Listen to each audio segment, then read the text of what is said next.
Hello, everybody. This game is from Buenos Aires, 1979. Uh, with the white pieces, Bent Larsen, the Great Dane, and with the black pieces, former world champion Tigran Petrosian.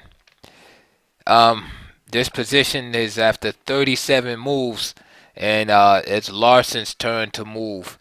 I suggest studying this position.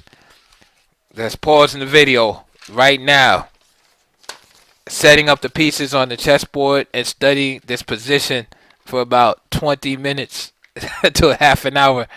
Uh, train yourself, analyze the position, and try to figure out a plan or several plans that you could do based on the assessment. So that's my recommendation. But I know most of you are here just to have some fun. So let's look at it real quick. First of all, in these type of positions, you have to use the analytical method. You have to analyze the position to find out what to do, because you can't just really move in these type of positions. You can quickly go astray. You have to find out who's better, who's worse, if there's an advantage, disadvantage, whatever, and then based on the features of the position, try to concoct a plan. So let's just do a quick summary. So here, first thing I notice, okay, there's not gonna be a checkmate. There's no direct material threat. There's no like forking the knight and knight and bishop or something like that. So there's no direct loss of material. Material is even, no direct threats or anything like that. Um, Kings aren't gonna get mated. Um, One thing, major feature stands out is the closed nature of the position, right? We just have a few open diagonals, right? But and few half open files. So basically, it's very hard for the kings to penetrate, and very hard for the bishops. Okay, in this type of position. So the knights are should stand out as being a little bit more important here at this juncture in the position. Um, the pawn structure. Who has better pawn structure? Each side has 3 pawn islands, but you have to give the nod to white as far as the better pawn structure, because the quality of his pawns are slightly better. These are slight advantages. Okay, so for instance, you have the backward B pawn, right? The pawn on H6, and the pawn on F7 being behind. Okay, and then you have this pawn on E. For all intents and purposes right now can be considered isolated also. Again, this amounts to a slight advantage in this area also for white. Um, Weak squares, right? Weak and strong squares. Like, we can look for stuff like that in the position. For instance, I see in the black camp, right? If I'm white and I see the black camp, I'm looking at F5 being vulnerable, right? H5. What about the dark squares? E5. What about D6? B6. Right? Those are all things that you should be, ideas in your mind for later. Okay, you can't get a piece on D6 or E5 right now, or B6, but it should be in your mind that these are potential weaknesses. Remember, you're trying to put all the pieces together and formulate a plan. So you need to point out the imbalances in the position for yourself. All right. What else can we look at? Who controls the center here? The center is locked, right? So even though black has a bishop actually on D5, it's more like a glorified pawn. And even though he has a pawn actually on E4, okay, if you want to give black a little edge because of that, I mean, I wouldn't, because the center is really locked and contested. I would consider that equal. Who has more space? Okay, well, we can see that white has more space on the queen side of the board, right, because of his pawns, and black has more space on the king side of the board because of his pawn on E4. All right, so if we look at it, it would be easier for white to conduct his operations, right, more or less on the queen side, but that would be if there were a whole bunch of pieces over there. So, but again, we're not even thinking that far into it. We just recognizing who has more space right now. Then finally, development is something we don't have to think about at this stage in the game, right? But but more or less, instead of thinking of just raw development, you should be thinking of who has the better pieces. And I think this is where there's a big difference in the position. All of White's pieces stand better than their counterparts. All right. The light square bishop on f1, for example, has more scope than the bishop on d5. The knight on d2 is slightly better than the knight on f6. Why do I say this? Is because the knight on d2 is actually attacking and putting pressure on the e4 pawn. This knight also has more scope to get, for instance, to a square like b6. Say in a fantasy world, knight c4, right, knight to b6, or the knight can go the long way, avoiding the bishop capture from d5, and say go to b1 and a3, for example, and then at some time wait its time, and then uh, go to b6. So with all of that said, I would give a slight nod and slight advantage to White. In other words, White has the chances here to win. Not saying that it's winning position, but White has the right to play for a win. If in other words, if Black offered me a draw here, I would not accept it. Right? White should be able to play for a win without fear of losing, and Black has to be careful not to lose. So this is a good position for White. So Larsen with the white pieces versus Petrosian. So we did that quick analysis of the position, and let's see what happened. Ben Larsen played bishop e2. Okay, he has a slight advantage, so there's not gonna be a big crushing move. The advantage that he has to be maintained while he seeks for more in the position. Okay, so he plays bishop e2. He gives his bishop some more scope. Now right away, Petrosian plays the move bishop e6, attacking this hd pawn. Already, this is a mistake, and this goes to show you how difficult some of these endings can be. This is a former world champion. Okay, right? Only 10 years removed from his world championship title, and still very strong at this point. And he plays this move bishop e6. Why is this move a mistake? Well, you're going to see later. Larsen played g4.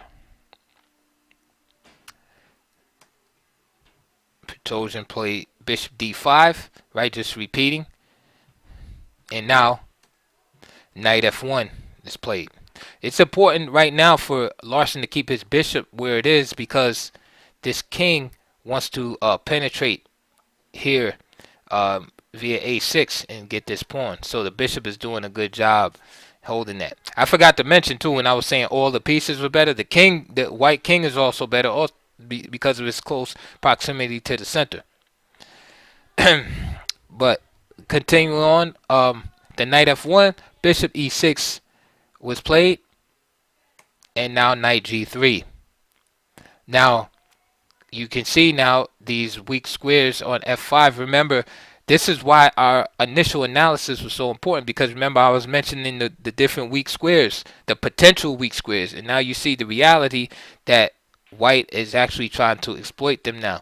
This, my friends, was the problem with the move bishop e6 earlier, because it actually provoked White into making useful moves. G4, which cleared the G3 square out. Now, if Petrosian, I don't know the situation, but if he had analyzed this correctly, he would have realized that these squares are very important on f5 and h5, and you can't allow the knight, to get in there via g3. So instead of playing bishop e6 there, h5, and let's say h4. Let's just make a random move. Knight b1,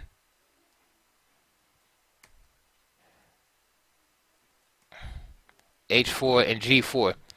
And then we can have knight b1, knight e8, or whatever. Knight c3, knight c7, knight a4, some random moves. And again, there's this idea again of bringing the knight to b6. And that's why it's important to make a note mentally of the strengths and weaknesses in the position, because you might, in these type of maneuvering positions, you have to go from one thing to the next. Okay, so in this position, notice how black has shut down the opportunity for white to use this g3 square for his knight to get at the h5 and f5 squares. Very important to stay focused in those kind of positions. Another example, instead of h5, black could have tried knight g8 there. Same idea. And like, say g4. Okay, now knight e7. Knight f1 with the same idea coming to g3. Bishop e6. Knight g3. And now just breaking with f5. Again, neutralizing this, the idea of this knight coming here. Although white will still have an advantage in this position.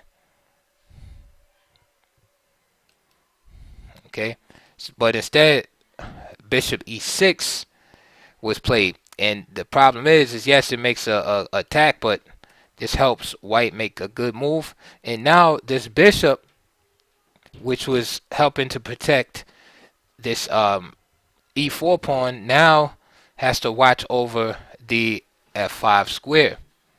All right, and in a position where you have to maneuver, this principle of two weaknesses, comes into play very often, whereby as long as the opponent, the weaker side, has one weakness to defend, he's okay and can hold. But once he starts getting more weaknesses, his position starts to deteriorate. Petrosian, the knight f1, bishop e6, knight g3, and now he wants to stay on this diagonal because he doesn't want the knight to come into f5. Now bishop c4. These are probing moves, because now how are you going to protect? Okay, bishop. Now he plays bishop e6. Bishop just comes back to f1. Petrosian goes back to d7. Okay, king e1. No rushing from Petrosian. Remember, I'm sorry, no rushing from Larsen. Remember, Larsen just has chances, to win. He has really no chance of losing, so he can just improve his position all day. Bishop e6, king f2, and now king b8. Now, Petrosian makes an error here. Now, what was helping, actually, it's hard to say it's error because he was already in kind of a bad circumstance, but this move right here, king b8, allows Larsen to be able to remove this bishop off the f1 a6 diagonal and now attack another weakness, namely this e4 pawn. Because while the king was here at a7, there was always this threat, if the bishop is not there, to cross over and capture this pawn. So after king b8, Larsen jumps on the opportunity. He could also liquidate that pawn if he wanted to with a6.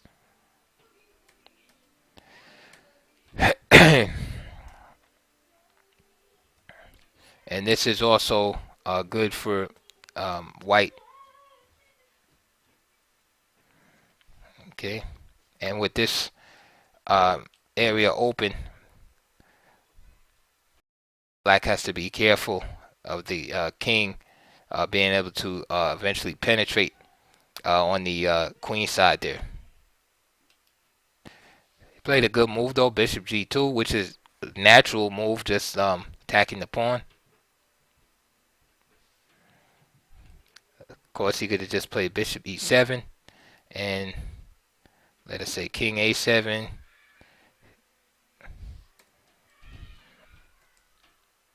king d, bishop f1, bishop d5, and then just slowly improving the position, not rushing at all. But bishop g2 is real direct and human. Bishop d5, right, protecting, and finally knight jumps in. Happens to be attacking the h6 pawn. Sorry, knight g8, knight d6. Now the knight has a great post, and it's funny because at the starting position that I showed you, who would have thought the knight would wind up actually exploiting those squares that we were thinking about. All right, these are things you always have in your mind when you do your initial assessment. You know, you might not be able to get to the square right away, but maybe in 5 moves you'll be able to do it, or 10 moves. So here's Larsen doing it to Petrosian here. Knight f6, excuse me, king g3, king a7, bishop f1, making sure that king is not going to a6 and a5, bishop e6, king f2, bishop d5, bishop e2, a lot of maneuvering going on, king e1, knight d2, I'm sorry, knight d5, king d2, protecting the e3 pawn, knight f6, and now bishop c4. And now Larsen wants to go into this knight ending. And Petrosian decides to allow bishop takes e6, which is bad also. Again, it's the choosing the lesser of two evils here, which is basically bishop takes c4, knight takes c4, and let's just play a move like king a6, for example, and then knight d6. And the knight is just too powerful at this point. The white knight, that is. I mean, there's really nothing you can do. All of these pawns start falling. Whether you want to start with the e4 pawn, if you want to take the f7 pawn, that knight is just too powerful there. If you want to start there, king takes a5, then you just grab this pawn with check.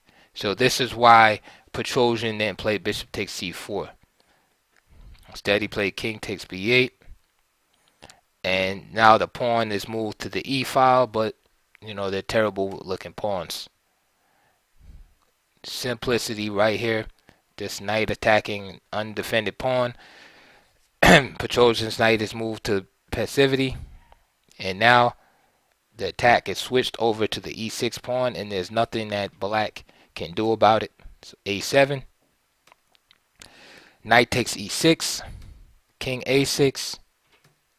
Knight d8. Of course, planning on taking on b7 if the pawn is taken on a5. Knight f7, just switching attacks again. King c3, king to a5, and knight d6 with the fork on b7 and e4. Knight f6, knight takes b7, king a4, and finally knight d8 with the attack on the c pawn, and Larsen resigned. After say knight d5, king d2, there's really no no remedy here for Petrosian in this position. Just to show you a quick variation why Petrosian resigned is at the knight d8 by Larsen. Say knight d5 check, trying to fight on king d2, knight e7. What happens is that black ends up in a zugzwang situation after knight f7, attacking the h6 pawn, and then knight g8 happens. King c3 for example, because now black can't move his knight because the h pawn will be captured. So king c3, and let's say, for example, if king b5, that would be met quickly by knight d6 check and forking the e pawn. So that move couldn't be watched played. If king a5, then d5, and the king would just wind up penetrating into the position after, say, c takes d5 and king d4. So that is it for our analysis today. Um, I hope that you enjoyed that game. I hope you learned a lot. And again, this is one these type of positions. I mean, it's good to study. Study and try to find the moves, find the plan, understand the plans of these great players. And it definitely took some mistakes on Petrosian's part to lose the game. But hey, that's what chess is about.